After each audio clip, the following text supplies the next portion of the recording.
Hi, and welcome to another day with PraxHacks. Today, we're going to be talking about proofreading, editing, and revising, and what the difference is between these three terms that you'll need to know and use, as well as know at least the definitions of and what that would look like, because it can pop up on multiple choice questions for this particular test. But before we get into today's discussion, let's thank our sponsors. Today's sponsor is Upside. Upside's the app that you can download, and it will pay you money back for buying things you normally buy anyway. It pays you back for buying gas. It pays you back for buying groceries. It pays you back at some of your favorite restaurants. It's an app that gives you money back that you are going to normally just be leaving on the table for someone else. This gets you the money back. And as teachers, we need all the money back we can get.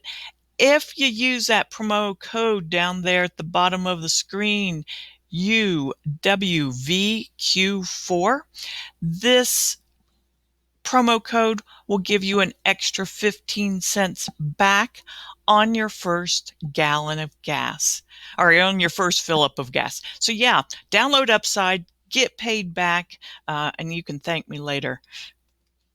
So let's get into proofreading, editing, and revising. Quick history lesson.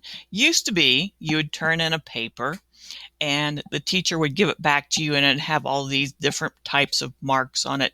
And yes, those different marks do actually mean different things.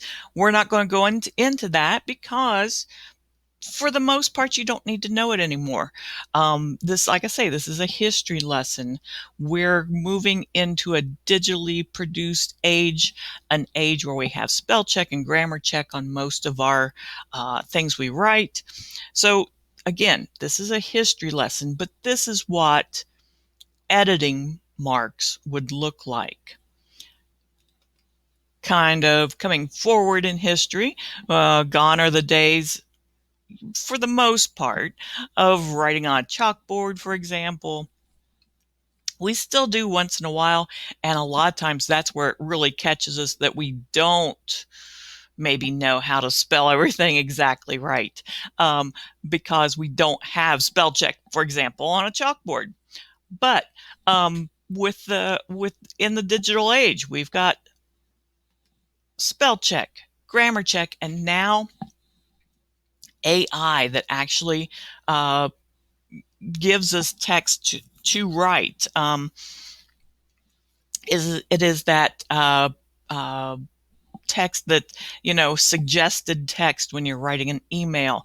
That's all thanks to artificial intelligence kind of guessing what you are going to write. So your writing is often spell checked, grammar checked. Grammarly's out there that, actually gives you suggestions to make all of your writing better. But, and this is the big pause and the big but here, for the Praxis 5723, on the writing section, you do not have spell check and grammar check and all of this. And they may also ask multiple choice questions about the definitions of proofreading, editing, and revising. So, proofreading.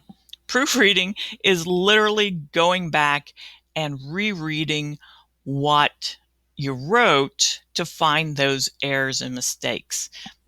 Proofreading. So kind of way to remember reading. Reading's in the word, so you are reading for mistakes. Proofreading.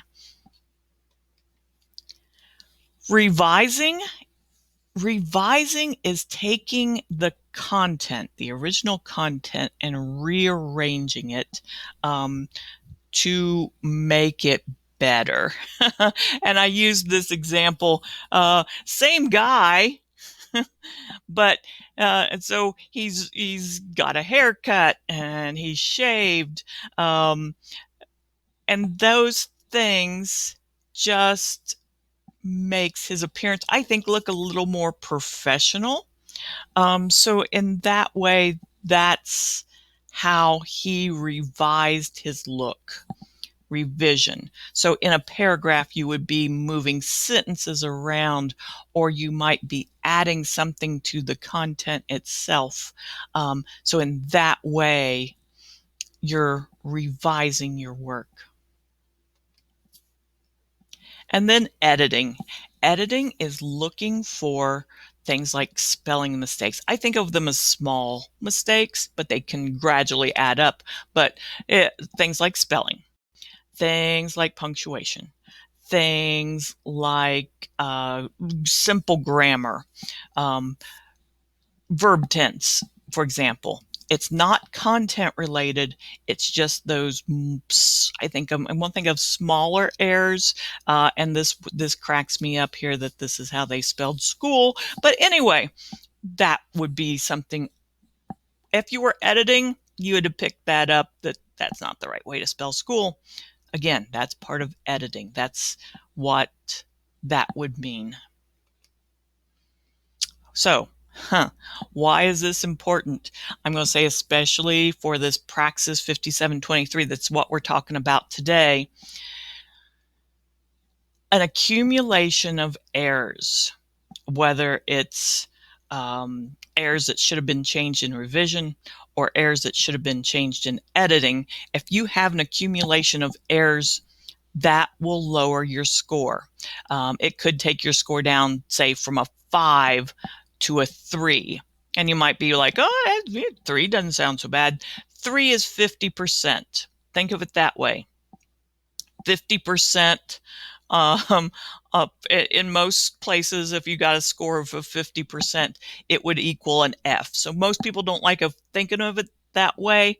You don't want the 3 on this test. You want a 4 or more, but that's for another video. You want a better score. So that's why this is important. Another reason why this is important, these terms might come up in the multiple choice section. So you need to know the difference between these terms. If you want more information, please check out our book. It is available on Amazon. It's the PraxHacks Praxis Core Writing 5723. We also are introducing today our new TikTok channel. You can find PraxHacks on TikTok. If you like this video, please like and subscribe and tell your friends, more importantly. We're trying to get as many people to pass these high stakes tests to become teachers, because we need more teachers. So hope to see you again soon. Until then, keep studying.